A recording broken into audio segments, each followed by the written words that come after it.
بأنهم ظلموا وإن الله على نصرهم لقدير.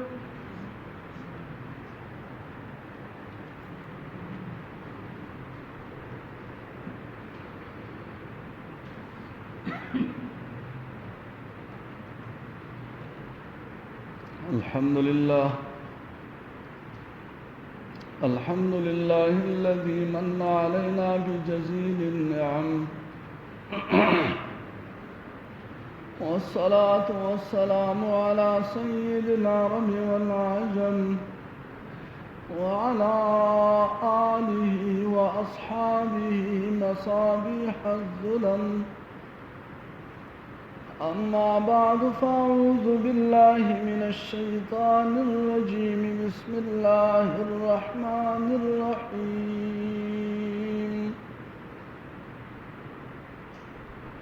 أذن للذين يقاتلون بأنهم ظلموا وإن الله على نصرهم لقدير.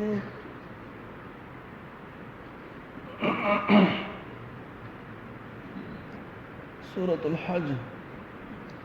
آية نمبر 39.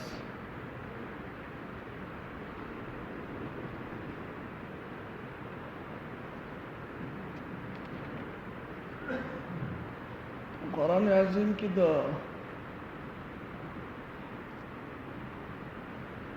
آیتون بکونو کی چی دا جنگ نا من راغلی دا چې تقریبا 70 آیاتونه دي چې په هغو ټولو کې الله جل جلاله د جهاد او د جنګ نه منع کړې ده چې جنگ مه کوئ، جهاد مه کوئ، صبر کوئ، برداشت کوئ، د دوی په خبرو او د دوی په غلطو کردارو باندې ځان ننداره کوئ، د دې کافرانو تمام سختیانې تکلیفونه برداشت کوئ، خو تاسو به جواب نه ورکوئ. دغسې د اویاو آیتونو نه رسته چې کله الله پاک د جهاد اجازت ورکوي چې اوس تاسو جنگ کولی شئ، اوس تاسو ته د جنگ اجازت دی، تاسو له چې تکلیف راکوي تاسو سره جنګېږي نو هغو سره اوس وجنګېږئ د کفارو نه. نو په هغه آیتونو کې اولنی آیت دی د جهاد د اجازت، هغه دا آیت چې په دې سره الله پاک د جهاد لار کولاو کړه او مسلمانان جهاد شروع کړ.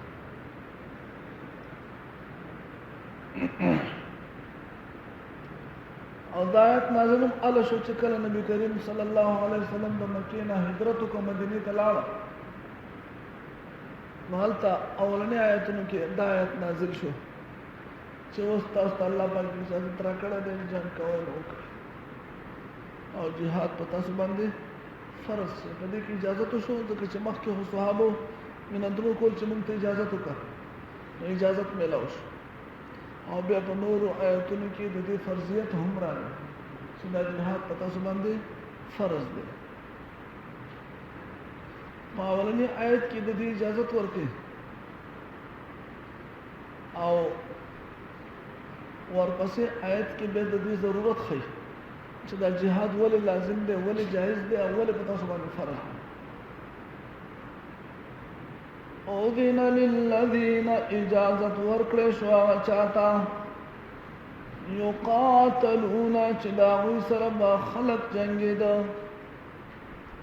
بأنهم په دې خبره باندې ظلمو چې په دوی ظلم شوی دی،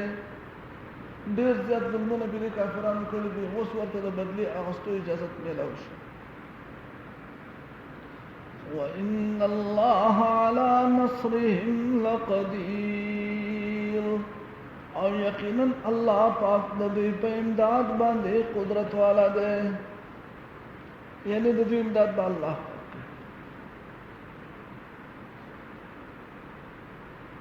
اولنې دې کې خو ضرورت د دې خبرې دی چې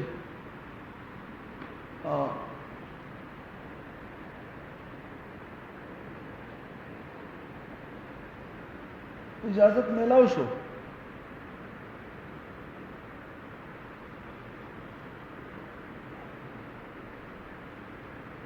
خو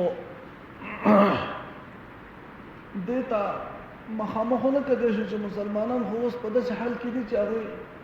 کمزوري دي، بېوسه دي.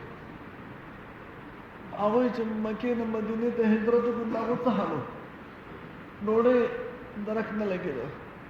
یو وخت خوړلی، دوه ورځې نه خوړلی.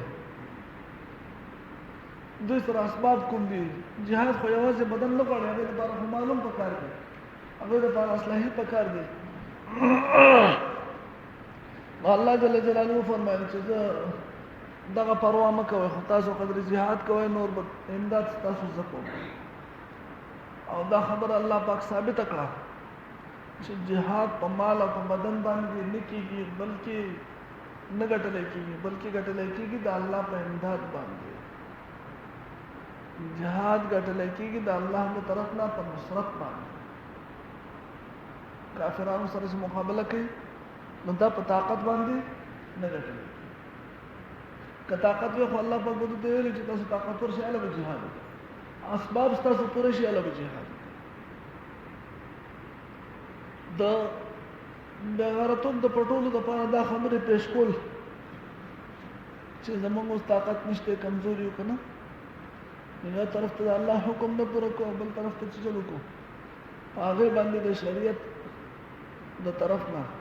نامنهاد پټۍ ولګو. بې مناسبه خبره ده، خو بس برملا اعلان وکړي چې موږ بېغیرت یو. څه شی یو؟ بېغیرت. نن چې د مسلمان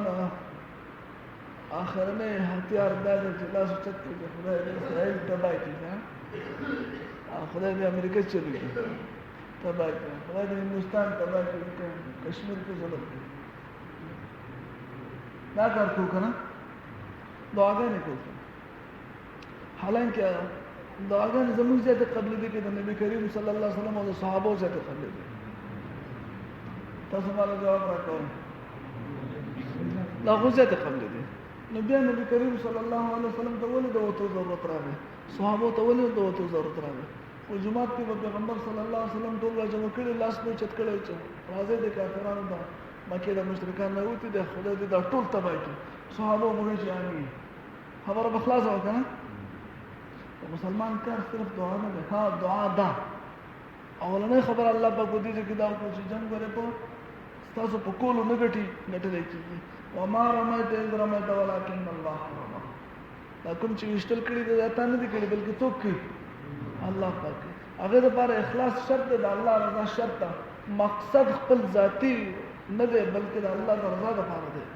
تاسو ته د علي رضی الله تعالی عنه هغه واقعه یاده ده چې کافر یې رالاندې کړی دی، جنګ ورسره کوي چې رالاندې کړی، په سینه یې کېناست او توره یې ولا په مرۍ کې، خو هغه لاندې نه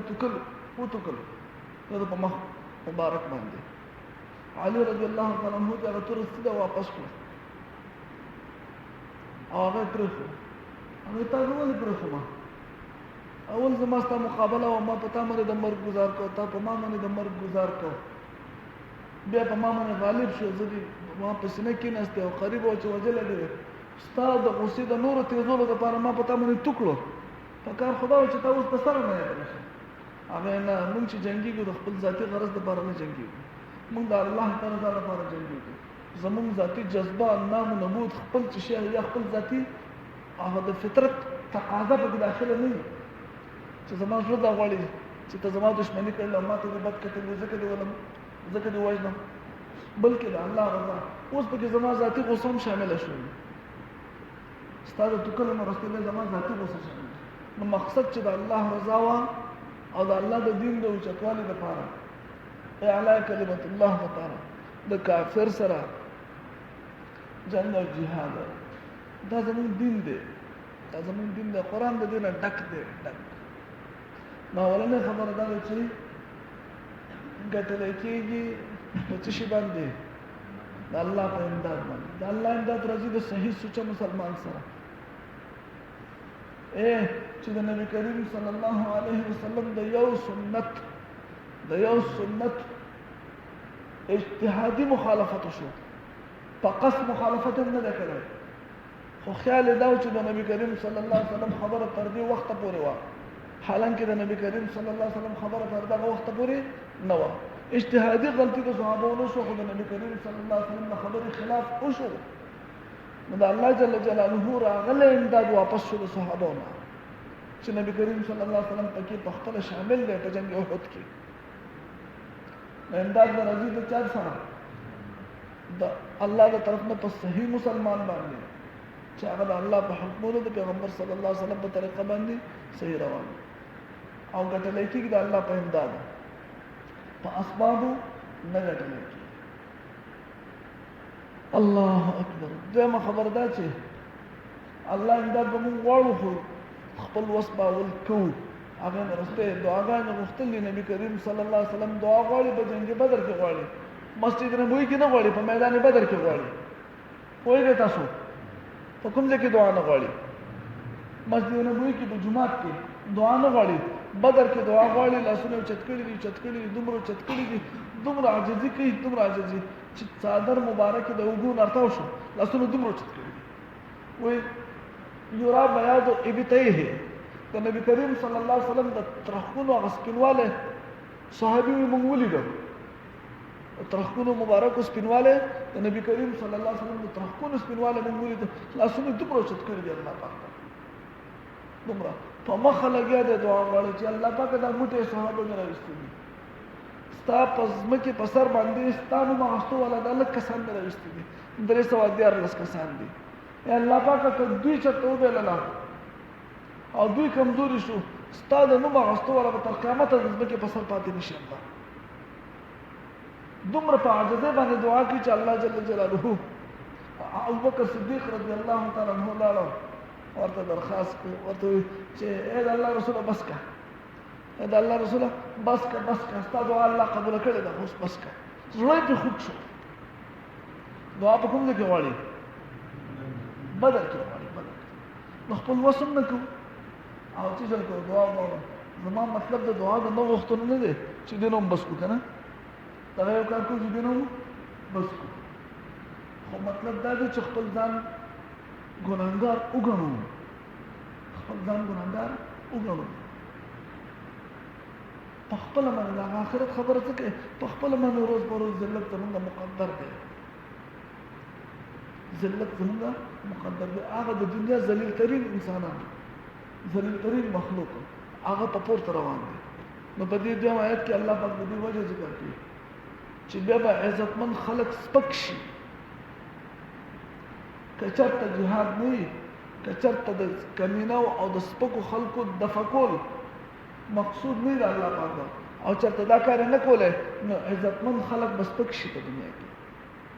بیا به د کمینو او د رذیلو خلکو راج جوړ شي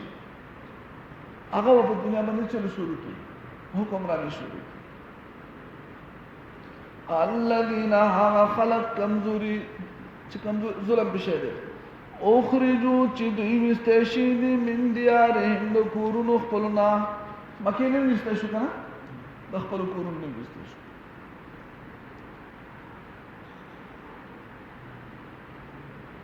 بغیر حق فنحقا هیڅ حق د دې خبرې نه چې ته د خپل کلي نه سړی وباسې خپل کور نه سړی وباسې ولې وباسې الا ان يقولوا مگر صرف دا گناہ چوي ربنا الله رب زمونږ الله پاک دی دغه یو خبره کوله دا غلطي وه او د دې په وجه باندې ورته هلته ظلمونه میلاو شو ظلمونه پکې دا بیا چیرې شو د کلي نه ویستی شو دا کسانو ته اوس اجازت دی چې خپل بدن دې واخلي او که چېرته الله پاک دا بعضې خلک په بعضې خلکو باندې نه کټه کولی بعضې خلک یې په بعضې خلکو باندې نه وهلی ولولا دفع الله الناس كشرط نمن کوله الله پاک خلق لرا بعضهم ببعض بعض لرا په بعض باندې کشرط ندفع کوله الله پاک خلق لرا بعض لرا په بعض باندې یعنی هغه کمینه اوس پک خلک په دې شریفانو خلکو باندې نه کټه کوله لهدمت نوران شیبوی سوامعود عیسایانو د راهب خانن سوامع د سمعی جمع د هغه ځای ته چې کوم دی کې د عیسایانو هغه خلک پاتې کېږي کوم چې د دنیا نه تاریخ دنیا دي او دنیا پرېښې ده راهبان دي لکه ملنګان چې ورته د رشه چې د هغو د دنیا سره هېڅ تعلق نه او ځان په یو ځای کې جدا ځای کې پاتې کېږي هغه چې په کوم ځای کې پاتې کېږي دغه ځای ته صومعه وایي وبیع او د عیسایانو عبادت خانې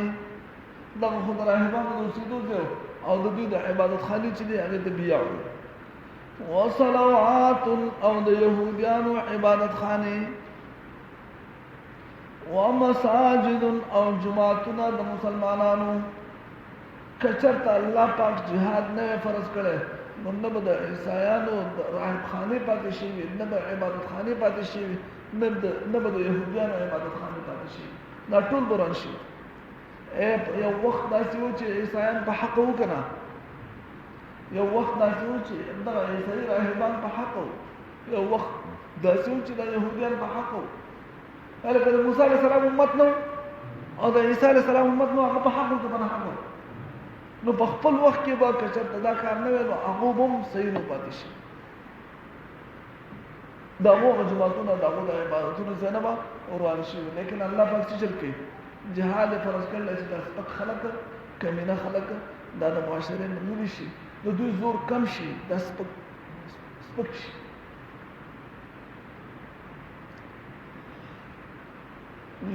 ومساجد او جماعتونه به وران شي یذکر فی اسم الله کثیرا چې یادولی کېږي په هغې کې نوم د الله پاک ډېر جماعتونو کې د الله پاک نوم ډېر اخیستی کېږي هغه به هم وران شي ولینصرن الله خامخا امداد کوي الله پاک من د هغه چا ینصره چې امداد کوي د الله پاک الله پاک د چا امداد کوي چې څوک د الله امداد کوي د الله امداد څه دی چې د الله د دین امداد څوک کوي الله د هغه امداد خامخا کوي لام تاکید مامون تاکید ثقیله ده څوک د الله د دین امداد کوي الله پاک د هغه امداد کوي ان الله یقینا الله پاک لقوی عزیز خامخا طاقت والا ده زبردست غالب ده الله پاک طاقت والا ده غالب ذات ده هغه باندې به څوک ضرور نشته اذن للذین اجازت ورکړی شو هغه چاته یقاتلون چې جنگ ورسره کېده بأنهم ظلموا په دې وجه چې په دوی ظلم شوی دی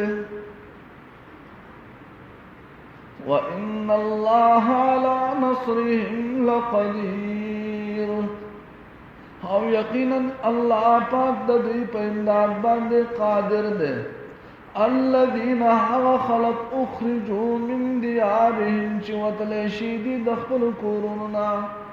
ویستی شي دي د خپلو کورونو نه بغیر حق په نه حقه الا ان یقولوا په دې خبره چې دوی وي ربنا الله رب زمونږ الله دی ولولا دفع الله الناس که چېرته نه دفع کولی الله خلق لرا بعضهم ببعض بعض په بعضو باندې لهدمت نوران شیب صوامع راهب خانه وبيع او گرجی وصلوات او د یهودیانو عبادت خانه ومساجد او جماعتنا یذکر فیها اسم الله کثیرا چې یادولی کېږي په هغې کې نوم د الله پاک ډېر ولینصرن الله الله پاک